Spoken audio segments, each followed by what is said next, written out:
La Liga കിരീടം സ്വന്തമാക്കിയിട്ട് സ്പെയിനിൻ്റെ തെരുവുകളിലൂടെ കോലുമുട്ടായും ഈമ്പിങ്ങാണ്ട് നടക്കുകയാണ് Lamine Yamal. ചെറിയൊരു പയ്യൻ, 17 വയസ്സായിട്ടുള്ളൂ. എപ്പോഴും ലാമിൻ യമാൽ എന്ന് പറയുമ്പോൾ ഒരു 17 വയസ്സിൻ്റെ കണക്കാണ്, വയസ്സിൻ്റെ കണക്ക്. പറയുന്നതിലും കാര്യമുണ്ട്. അദ്ദേഹം ഈ പ്രായത്തിൽ കാണിച്ചു കൂട്ടുന്നത് അത്ഭുതകരമായിട്ടുള്ള കാര്യങ്ങളാണ് ഫുട്ബോളിൽ. ഇപ്പോൾ ഫുട്ബോളിൽ ഏറ്റവും കൂടുതൽ ന്യൂസുകളിൽ കൂടുതൽ കാണുന്നത് ലാമിൻ യമാലിൻ്റെ പേരുകളാണ്. കുറച്ച് മുന്നേ വരെ എന്തായിരുന്നു മെസ്സി റൊണാൾഡോ തമ്മിലുള്ള ഫൈറ്റ് മീൻസ് റെക്കോർഡുകൾ പരസ്പരം ഷെയർ ചെയ്യല്ല, മത്സരങ്ങൾ, ഓരോ റെക്കോർഡിലും മത്സരങ്ങൾ, വാലണ്ടിയോർ ആയിക്കോട്ടെ, ട്രോഫികളായിക്കോട്ടെ, രണ്ടുപേരും ഒരു ലീഗിൽ തന്നെ മത്സരിച്ചത് കൊണ്ട് എൽ ക്ലാസിക്കോ ഫീല് വേറെ ലെവല്. അങ്ങനെ ഗോളുകളുടെ കാര്യത്തിലൊക്കെ മത്സരമായിരുന്നല്ലോ. ഇപ്പം നമുക്ക് കൂടുതൽ കേൾക്കുന്ന പേരുകളിലൊന്ന് ഏറ്റവും കൂടുതൽ ലാമിൻ യമാൽ തന്നെ. എംബാപ്പയൊക്കെ അവിടെ ഉണ്ട്, പക്ഷേ അതൊക്കെ ഇപ്പോൾ ഒരു ലെവലിൽ ഇങ്ങനെ താന്നുകൊണ്ടിരിക്കുകയല്ല. ഏറ്റവും കൂടുതൽ ലാമിൻ യമാലിൻ്റെ പേരാണ്. അപ്പോൾ അദ്ദേഹം സെലിബ്രേഷന് ബാഴ്സലോണ നല്ലൊരു സെലിബ്രേഷനൊക്കെ നടത്തിയിട്ടുണ്ടായിരുന്നു സ്പെയിനിൻ്റെ തെരുവുകളിലൂടെ. അതിൽ കോലുമുട്ടായൊക്കെ ആള് കളത്തിനകത്തും പുറത്തൊക്കെ സിമ്പിളായിട്ടുള്ള ബിഹേവിയറാണ്. യമാലെ ശ്രദ്ധിച്ചിട്ടുണ്ടോ നിങ്ങളൊക്കെ? നല്ലൊരു ആറ്റിറ്റ്യൂഡാണ്, നല്ല സ്വഭാവമാണ്, സിമ്പിളായിട്ട് ഉള്ളൊരു പ്രവൃത്തിയാണ് അദ്ദേഹത്തിൻ്റെ ഭാഗത്ത് നിന്ന് എപ്പോഴും ഉണ്ടാവുക. ഏതായാലും അടുത്ത ബാലണ്ടിയോറാണ് നമ്മളെ മെയിൻ ടാർഗറ്റ്. ബാലണ്ടിയോറിൻ്റെ ഡേറ്റൊക്കെ അനൗൺസ് ചെയ്ത് സെപ്റ്റംബർ 22-നാണ് അടുത്ത ബാലണ്ടിയോറിൻ്റെ ജേതാവ് ആരാണ് എന്ന് അനൗൺസ് ചെയ്യുന്ന ചടങ്ങ്. സെപ്റ്റംബർ 22-ന് യമാൽ തന്നെയാണ് ഇപ്പോൾ മുന്നിൽ. റാഫിനൊക്കെ വന്നിട്ടുണ്ടായിരുന്നു, ഡെംബാലൊക്കെ വന്നിട്ടുണ്ടായിരുന്നു. ഇപ്പോൾ യമാൽ പെരുങ്കാറ്റം കയറിയിട്ടുണ്ട് 1-ാം സ്ഥാനത്തേക്ക്.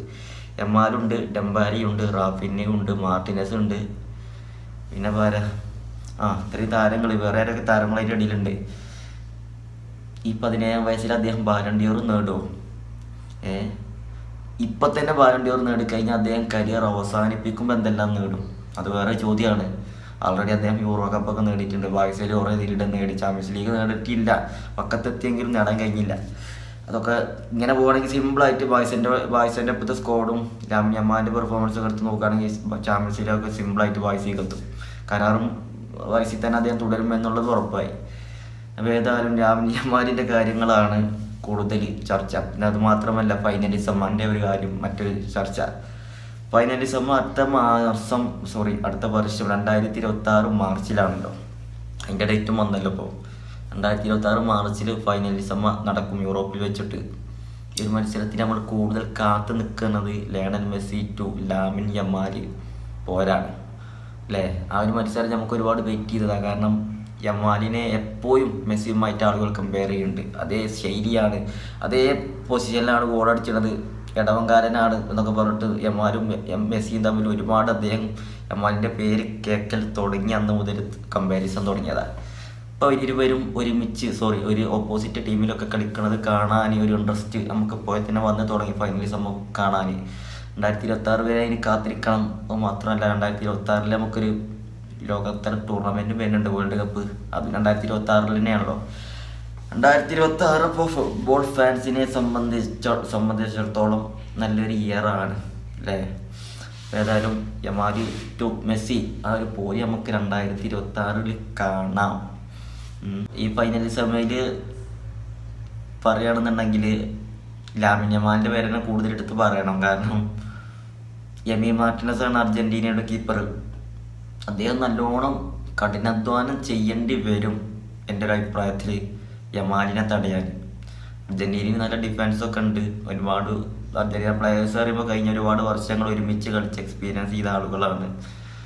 ഒരുപാട് കിരീടങ്ങൾ സെൻറ്റിനവർ നേടി, ഫൈനലിസം നേടി, 2 കോപ്പ അമേരിക്ക നേടി, വേൾഡ് കപ്പ് നേടി. ഇതെല്ലാം നേടിക്കൊണ്ട് അതേ ലെവൽ തന്നെയാണ് ഇപ്പോഴും അവർ വരുന്നത്. എങ്കിലും യമാലിനെ നേരിടാൻ കുറച്ച് ബുദ്ധിമുട്ടും ഇപ്പോഴത്തെ കണ്ടീഷനിൽ. യമാൽ നാളെ മുതൽ എന്താവും നമുക്ക് പറയാൻ പറ്റില്ല. കാരണം മെസ്സി പറഞ്ഞല്ലോ, ഒരു താരം എങ്ങനെ വരുന്നു എന്നല്ല കരിയർ എങ്ങനെ അവസാനിപ്പിക്കുന്നു എന്നതിലാണ് കാര്യമെന്നൊക്കെ പറഞ്ഞല്ലോ കുറച്ച് മുന്നേ. എന്നാൽ യമാലിന് ഈ ഒരു ഫോം കണ്ടിന്യൂസ് ആയിട്ട് ചെയ്യാൻ കഴിയുകയാണെങ്കിൽ അദ്ദേഹത്തെ തടയാൻ എമിയും മാർട്ടിനസും അർജൻറ്റീനയുടെ ഡിഫൻസും കുറച്ച് ബുദ്ധിമുട്ടും. പക്ഷേ അർജൻറ്റീന താരങ്ങൾ ഒരുപാട് എക്സ്പീരിയൻസ്ഡ് ആയിട്ടുള്ള താരങ്ങളാണ്, ഒരുപാട് വർഷങ്ങൾ ഒരുമിച്ച് കളിച്ച് ചെയ്തിട്ടുള്ള ആളുകളാണ് അർജൻറ്റീന താരങ്ങൾ. യമാലിൻ്റെ കിക്ക് എന്ന് പറയുമ്പോൾ നമുക്കറിയാം അദ്ദേഹത്തിൻ്റെ ഭൂരിപക്ഷം ഗോളുകളും പോസ്റ്റിൻ്റെ വലത്തെ സൈഡിലെ മൂലക്കൊക്കെയാണ്, കോർണർക്ക്. കീപ്പറും അദ്ദേഹം സ്കോർ ചെയ്യുന്ന ഗോളൊക്കെ ആ മൂലൊക്കെ കടിക്കുന്ന ബോളൊന്നും കീപ്പർമാർക്ക് എത്ര ഡൈവ് ചെയ്തിട്ടും എന്ത് ചെയ്തിട്ടും കാര്യമില്ലാത്തൊരു സാഹചര്യത്തിലുള്ള ഗോളുകളാണ് അല്ലേ. പലപ്പോഴും കീപ്പർമാർ നല്ലോണം ശ്രമിച്ചിട്ടും ആ ബോൾ സേവ് ചെയ്യാൻ കഴിയാറില്ല. ആ ഒരു കിക്ക് വന്നു കഴിഞ്ഞാൽ എം.വി. മാർട്ടിനസ് നല്ലോണം പരിശീലിക്കേണ്ടി വരും. ഗോൾ പോസ്റ്റിൻ്റെ വലത്തെ സൈഡിലെ മൂലക്കൊക്കെ ഡൈവ് ചെയ്തെങ്ങാണ്ട്.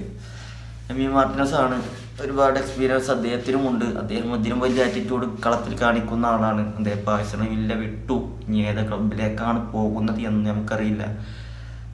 യൂറോപ്പിലെ വമ്പൻ ക്ലബ്ബുകളിലേക്ക് തന്നെ പോകും. ബാഴ്സലോണ വിളിക്കുന്നുണ്ട്, മാഞ്ചസ്റ്റർ യുണൈറ്റഡിലേക്ക് പോയേക്കാം എന്നൊക്കെ റിപ്പോർട്ടുകളുണ്ട്. സൗദിയിലേന്ന് ഓഫറുണ്ട്, അത് അദ്ദേഹം സ്വീകരിച്ചിട്ടില്ല എന്ന് പറയുന്നു. അങ്ങനെ ഒരുപാട് ന്യൂസുകളുണ്ട്. ഏതായാലും അദ്ദേഹം ആഴ്സണൽ വില്ല വിട്ടിട്ടുണ്ട്, തീരുമാനമായിട്ടുണ്ട്.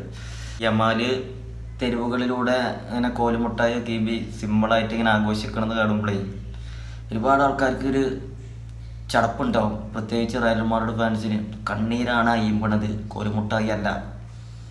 ഇപ്പോൾ സെന്റിലി അറിയുമ്പോൾ റയൽ മാഡ്രിഡ് ബാഴ്സലോണ എന്ന് പറയുമ്പോൾ കട്ടക്കുള്ള ടീമാണല്ലോ, നമുക്കറിയാം. പക്ഷേ സെന്റിലായിട്ട് റയൽ മാഡ്രിഡിന് കുറച്ച് നല്ല സമയങ്ങളല്ല എന്ന് പറയാം. ചില മത്സരങ്ങളൊക്കെ അപ്രതീക്ഷിതമായിട്ട് തോൽക്കണം. ബാഴ്സലോണ കഴിഞ്ഞ കളിയൊക്കെ നല്ല കളിക്കുന്നുണ്ട്, പക്ഷേ റിസൾട്ട് ഉണ്ടാക്കാൻ കഴിയണില്ല. ആ സാഹചര്യമാണല്ലോ. അപ്പോൾ ഇതൊക്കെ കാണുമ്പോൾ എമ്മാരിങ്ങനെ ആഘോഷിക്കണത് കാണുമ്പോൾ റയലിന് ഇതൊന്നും വിഷയമല്ല, കാര്യമല്ല. ഏത് കിരീടമായിക്കോട്ടെ അവരിഷ്ടം പോലെ നേടിയിട്ടുള്ള ടീമാണ്. 15 ചാമ്പ്യൻസ് ലീഗ് ഉണ്ട്. ഈ ബാഴ്സക്ക് എത്ര ചാമ്പ്യൻസ് ലീഗ് ഉള്ളത്? 5 അല്ലേ. ഇതൊക്കെ ഒരുപാട് സീനുകൾ പല വട്ടം പല വർഷങ്ങളിൽ പല രീതിയിലുള്ള കിരീടങ്ങൾ റയലിൻ്റെ പക്കലുണ്ട്. പക്ഷേ ഈ ഒരു ടീം കണ്ടിന്യൂസ് ആയിട്ട് ഇങ്ങനെ ജയിച്ച് വരുമ്പോൾ പിന്നെ അങ്ങനെ തോൽക്കുമ്പോൾ അതെല്ലാവർക്കും ഉൾക്കൊള്ളാൻ കഴിയില്ല. ഇപ്പോൾ ബ്രസീലിൻ്റെ അവസ്ഥ എന്താണ്? ബ്രസീൽ വേൾഡ് കപ്പ് ആയിക്കോട്ടെ, പിന്നെ കോൺഫെഡറേഷൻ കപ്പ് ഉണ്ടായിരുന്നല്ലോ, അതിൽ ഹാട്രിക്കൊക്കെ അടിച്ചല്ലോ ബ്രസീൽ. കോൺഫെഡറേഷൻ കപ്പിൽ കോപ്പ അമേരിക്ക ഒക്കെ ഇങ്ങനെ കണ്ടിന്യൂസ് ആയിട്ട് വർഷം ട്രോഫി എടുത്ത് ഇങ്ങനെ വരുന്ന സമയത്ത് പിന്നെ പെട്ടെന്ന് ഇങ്ങനെ കഴിഞ്ഞ കുറച്ച് ഇയറായിട്ട് ഒന്ന് ഡൗണായി, ടീം ഒന്ന് ഡൗണായി. അപ്പോൾ ആ തോൽവികളൊന്നും ആൾക്കാർക്ക് ഉൾക്കൊള്ളാൻ കഴിയണില്ല. അപ്പോൾ ബ്രസീലിൻ്റെ തോൽവികളൊന്നും ആൾക്കാർക്ക് അന്ന് ഇപ്പോൾ അങ്ങനെ കൂടുതൽ ഉൾക്കൊള്ളാൻ കഴിയണില്ല. കാരണം കണ്ടിന്യൂസ് ആയിട്ട് ട്രോഫി എടുത്ത് വന്ന ടീമല്ലായിരുന്നു. തോൽക്കുമ്പോൾ എല്ലാവർക്കും ഒരു ചെറിയൊരു തോൽവി ഉണ്ടെങ്കിൽ തന്നെ വലിയൊരു ആഘോഷമാണ്. ഏതായാലും ലാമിൻ യമാലിൻ്റെ പെർഫോമൻസ് അടുത്ത ബാലൺ ഡിയോറിൻ്റെ ലിസ്റ്റിലൊക്കെ മുന്നിലുണ്ട്. Ballon Dior September 22 announcement. അതുപോലെ തന്നെ നമ്മൾ ഫൈനലിസം അടുത്ത വർഷം മാർച്ചിൽ നടക്കും. ഈ ഒരു ഇങ്ങനെയുള്ള ഡാഷനുകളൊക്കെയാണ് പ്രസൻറ്റിലുള്ളത്. കാത്തിരിക്കാൻ നമുക്കിതിനെല്ലാം നമ്മളുണ്ടല്ലോ ഇവിടെ. എല്ലാ ഫുട്ബോൾ ആസ്വദിക്കുന്ന ആളുകൾക്ക് എത്ര നട്ടപ്പാതിരായാലും എത്ര പാതിരാത്രിയാണെങ്കിലും എവിടെ വെച്ചാണെങ്കിലും കളികൾ എന്നൊരു ഹരമാണ്. പ്രത്യേകിച്ച് റയൽ, ബാഴ്സ, ബ്രസീൽ, അർജൻറ്റീന, യൂറോപ്പിലെ മികച്ച ടീമുകൾ തമ്മിലുള്ള കളികൾ ഒക്കെ ഒരു ഹരമാണ് എന്നും. ഒന്നല്ലെങ്കിൽ മറ്റൊന്ന് ഒരു കളി ഇങ്ങനെ കണ്ടിന്യൂസ് ആയിട്ട് വരുമല്ലോ. യമാല് അദ്ദേഹത്തിൻ്റെ പെർഫോമൻസാണ് ഇനി ഫുട്ബോൾ ലോകത്ത് നമുക്ക് കാത്തിരിക്കുന്ന പെർഫോമൻസ് കൂടുതലും.